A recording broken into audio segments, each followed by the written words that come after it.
इसका पार्ट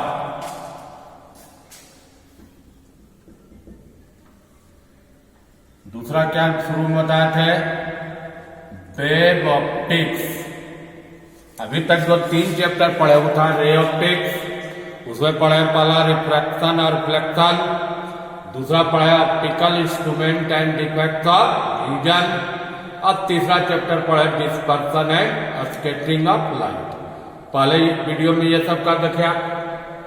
दूसरा पार्ट में वेव ऑप्टिक्स है, इसमें हम 3 चैप्टर पढ़ेंगे। पहला वेव थ्योरी ऑफ लाइट, दूसरा इंटरफेरेंस ऑफ लाइट, तीसरा diffraction and polarization of light. 3 chapter इसमें भी है पढ़ना। पहला जो शुरू करेंगे वेव थ्योरी ऑफ लाइट। तो पहले आप इसका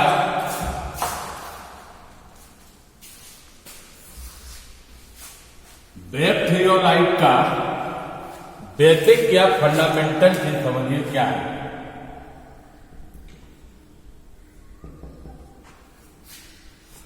wave theory of light, light का सबसे ओल्डेस्ट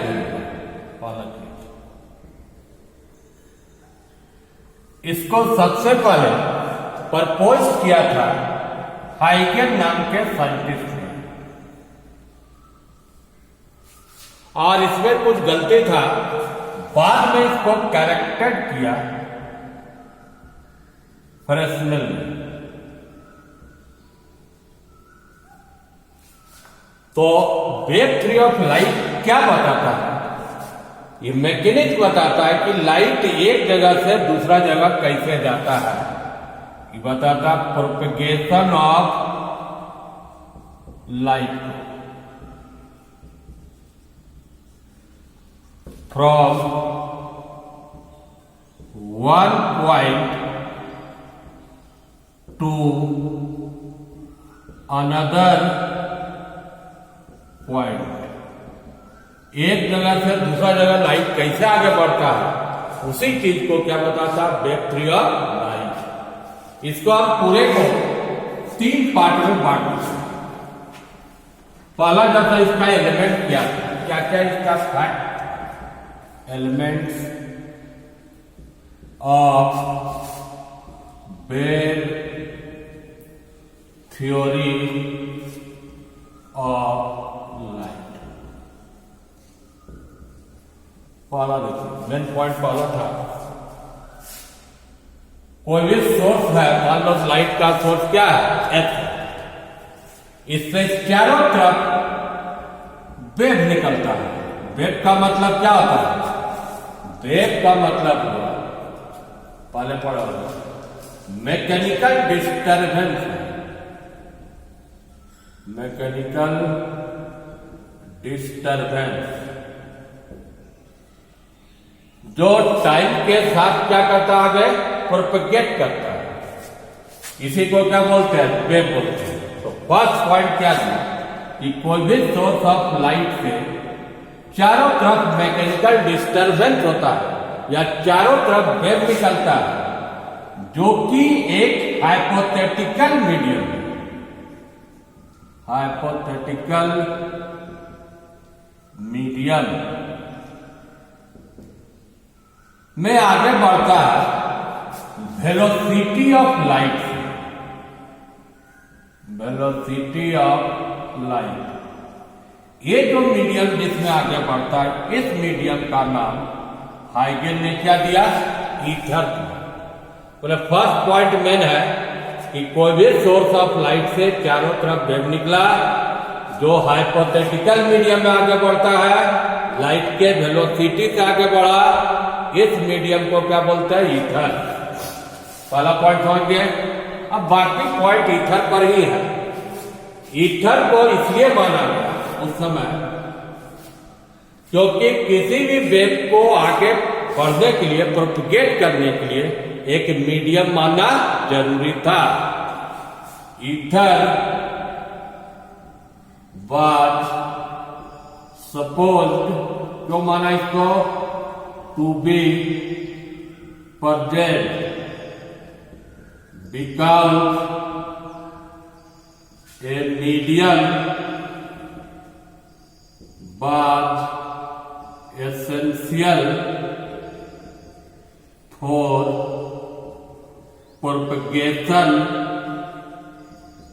of a wave। तीसरा पॉइंट समझिए, ईथर को माना हर एक मटेरियल में,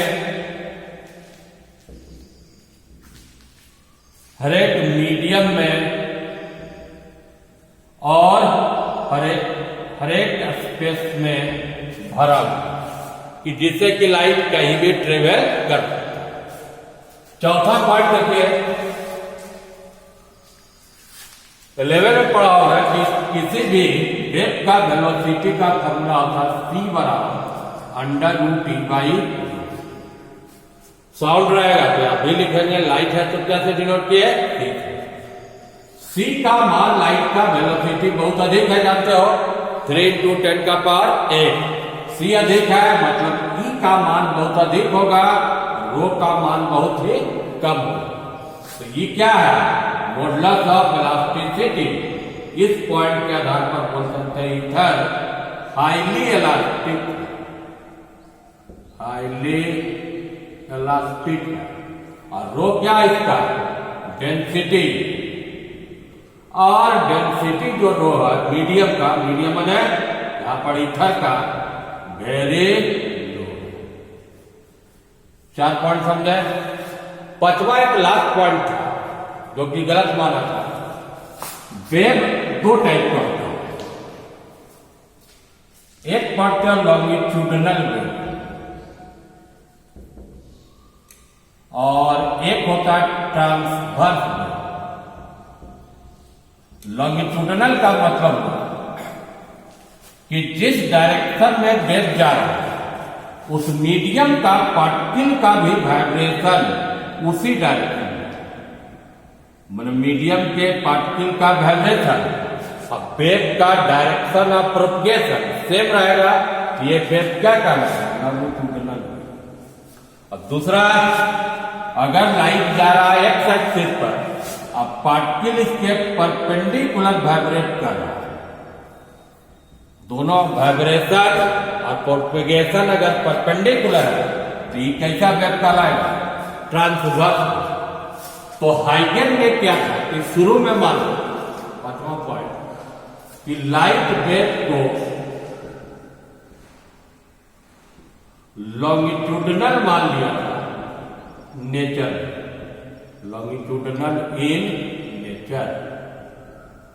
तो क्या हुआ, कुछ फिनोमिना जैसे आगे पढ़ेंगे, डिफ्रैक्शन है, पॉलराइजेशन है, ये सब एक्सप्लेन नहीं होगा।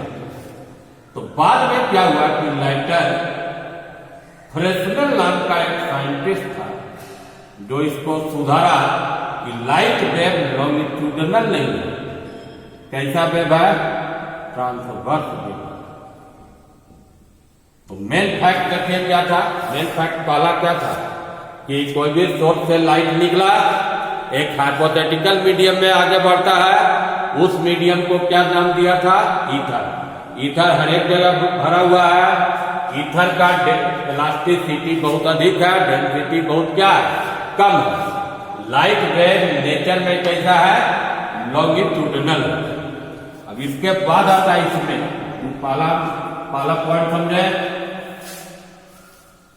Wave front.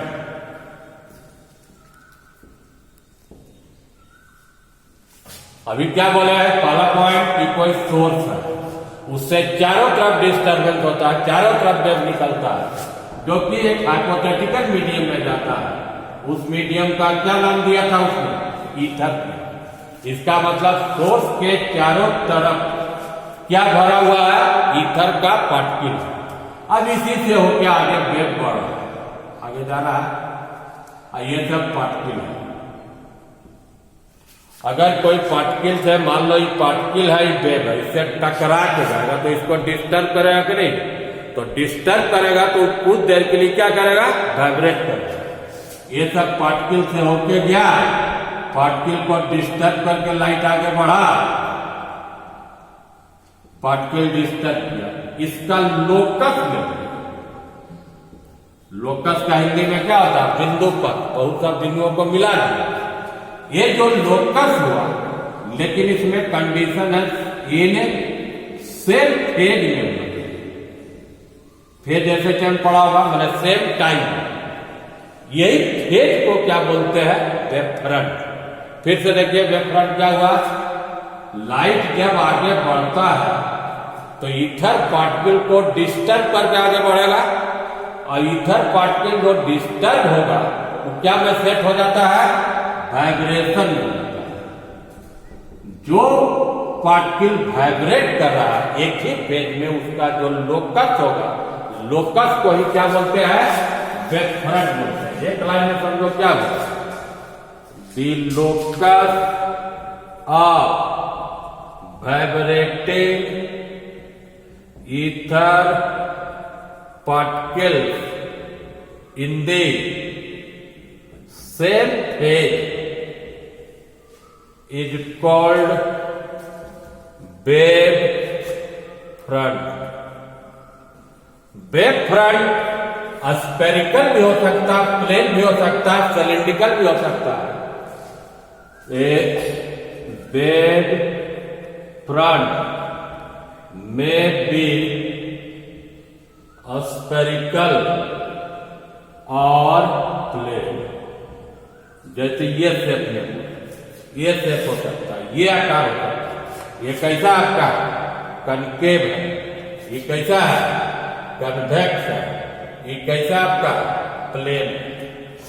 मतलब ये सब पार्टिकल है, लाइट गया तो ये सब क्या कर रहा है? वाइब्रेट कर रहा है, और उसका लोकस ले लिए। ये जो लोकस बन गया वही क्या कहलाएगा? Wave front. इसमें भी ये सब पार्टिकल था, पार्टिकल वाइब्रेट कर रहा है, उसका लोकस एक फेज में लिए, ये लोकस क्या कहलाया? Wave front. 2 पॉइंट समझे। अब थर्ड आइडिया, सब कनेक्टेड है। वेव फ्रंट समझ गया, तब आपको अगला समझ में आएगा हाइगेन प्रिंसिपल।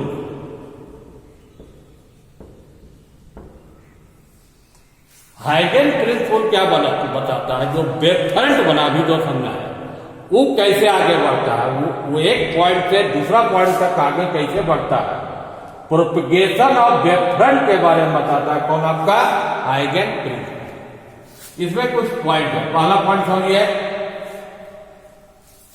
ये मान लो सोर्स था, सोर्स के आगे क्या बना? वेव फ्रंट बना।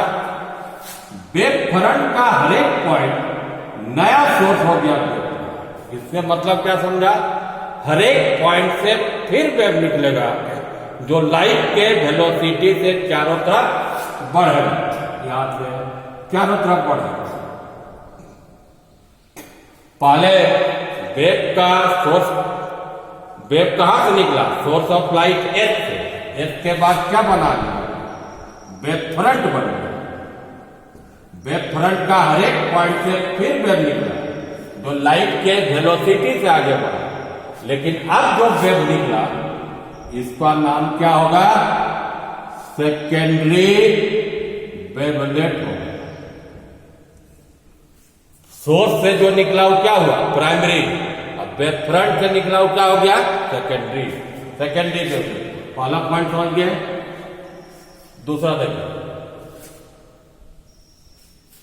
दूसरा क्या है? सेकेंडरी वेवलेट का आकार देखो, चारों तरफ वाइब्रेट कर रहा है, चारों तरफ लाइट के वेलोसिटी जा रहा है।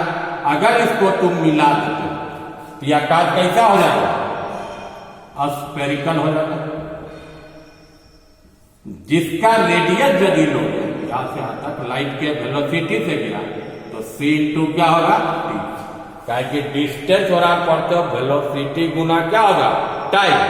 1 सेकंड के बाद लगो तो कितना रेडियस होगा 3 लाख किलोमीटर, क्योंकि लाइट का वेलोसिटी क्या है 3 लाख किलोमीटर पर सेकंड। तो ये जो सेकेंडरी वेवलेट बनता है उसका आकार कैसा होता है स्फेरिकल होता है। सेकेंड पॉइंट समझ गए। थर्ड पॉइंट, सेकेंडरी जो वेवलेट बनता है उसका आकार बोला स्फेरिकल हुआ, जिसका रेडियस टाइम के साथ क्या होते जाता है बढ़ते जा रहा है। जैसे पहले ये radius R1, R2, R3, 1 second में कितना होगा 3 लाख, 2 सेकेंड में कितना रेडियस हो गया 6 लाख, 3 सेकेंड में कितना होगा 9 लाख, इस टाइप से बढ़ रहा है। तो थर्ड पॉइंट हुआ जो सेकेंडरी वेवलेट स्फेरिकल था उसका रेडियस टाइम के साथ बढ़ रहा है। 2 पॉइंट आप बताएंगे, 2 पॉइंट मेन पॉइंट है। अभी हम क्या बोले सेकेंडरी वेवलेट का आकार कैसा रहता है स्फेरिकल रहता है, यह स्फेरिकल है। यहां पर आपका सोर्स था। सेकेंडरी वेवलेट का जो कॉमन इन्वेलप है, जैसे ये भी मान लो वेवफ्रंट था A डैश B डैश, लेकिन कॉमन इन्वेलप किस डायरेक्शन में, कॉमन इन्वेलप इधर भी हो सकता था, लेकिन जिस डायरेक्शन में लाइट जा रहा है जो कॉमन इन्वेलप होगा वेवफ्रंट का नया पोजीशन। मेन पॉइंट है the common envelope of all the secondary wavelets in the direction of propagation of light, यही दे देगा gives new position of wavefront. जैसे उस फिगर में हम बनाए हैं ए बी क्या है किसी समय position of wavefront at any instant, किसी समय है ए डैश बी डैश क्या हुआ position of wavefront after time T. ये चीज आपका किसी भी वेवफ्रंट में बना सकते हो, जैसे वो कनकेव है, कन्वेक्स में भी होगा, जिस टाइप का रहेगा वेवफ्रंट उसी टाइप का कॉमन इन्वेलप बनेगा। यहां पर मान लो सोर्स है, लाइट का डायरेक्शन ही है, ए बी शुरू में था, ए डैश बी डैश क्या हो गया नया पोजीशन हो गया। प्लेन में भी बना सकते हैं, जैसे ये वेवफ्रंट था ए बी और इसका कॉमन इन्वेलप के लिए ए डैश, टी टाइम के बाद ये सब डिस्टेंस कितना हो जाएगा इंटू।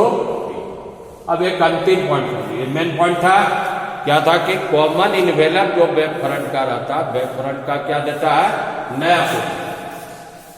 5वां पॉइंट समझ लो, उसके बाद मेन क्वेश्चन आगे शुरू करेंगे। रे ऑफ लाइट किसको कहते हैं, रे ऑफ लाइट जिस डायरेक्शन में लाइट होता है, direction of propagation of light, जो डायरेक्शन लाइट का प्रोपेगेशन का है वही डायरेक्शन ही क्या कहलाता है रे ऑफ लाइट। अब इस केस में रे ऑफ लाइट कौन है, किसको कहोगे, फिगर से पहले समझिए। ए बी है वेवफ्रंट है, प्लेन कन्वेक्स कनकेव कोई भी आकार का होगा, और ये जो बना रहे हैं ये सब क्या है सेकेंडरी, जिसका बोला कि आकार कैसा होगा स्फेरिकल। अब इसका जो कॉमन इन्वेलप ले लिया तू कॉमन इन्वेलप कौन हुआ? ए डैश। ये भी वेब फ्रंट बना, लेकिन कितना टाइम के बाद बना? T time. अब देखो ये मान लो वेब फ्रंट है, इसका सोर्स क्या है? ये सेंटर है, यही से निकला था। सेकेंडरी वेवलेट के सोर्स को मिला दो किससे? Common envelope. लेकिन कहां पर मिलाइएगा? जहां पर सेकेंडरी वेवलेट को क्या कर रहा है? टच कर रहा है। ये लाइन, ये सब लाइन यहां पर टच कर रहा है। ये जो लाइन हुआ यही क्या कहलाया? Ray of light. तो क्लियर है, ये रे ऑफ लाइट हुआ और ये भी वेव फ्रंट है।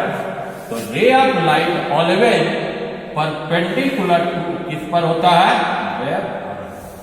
फिर से देखो, जो लाइन सेकेंडरी वेवलेट के सोर्स को मिलाता है किससे? कॉमन इन्वेलप से, जहां पर वह सेकेंडरी वेवलेट को टच करता है, ये लाइन इस केस के लिए क्या कहलाता है? Ray of light. तो ray of light wave front पर क्या हुआ? परपेंडिकुलर। तो अभी तक हम देखे मेन पॉइंट, हम एक बार रिवाइज कर देते हैं। कोई सोर्स से वेव निकला, जिस मीडियम में गया उसको क्या बोले? ईथर।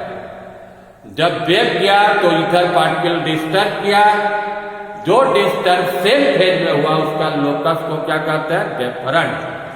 फिर इधर क्या पढ़े मेन पॉइंट? वेव फ्रंट से फिर वेव निकलेगा जिसको क्या बोलते हैं? Secondary wavelet. सेकेंडरी वेवलेट का आकार कैसा होता है? स्फेरिकल होता है। सेकेंडरी वेवलेट का जो कॉमन इन्वेलप ले लेते हैं तो वेव फ्रंट का क्या होता है? नया पोजीशन होता है। और ray of light wave front पर क्या रहता है? परपेंडिकुलर।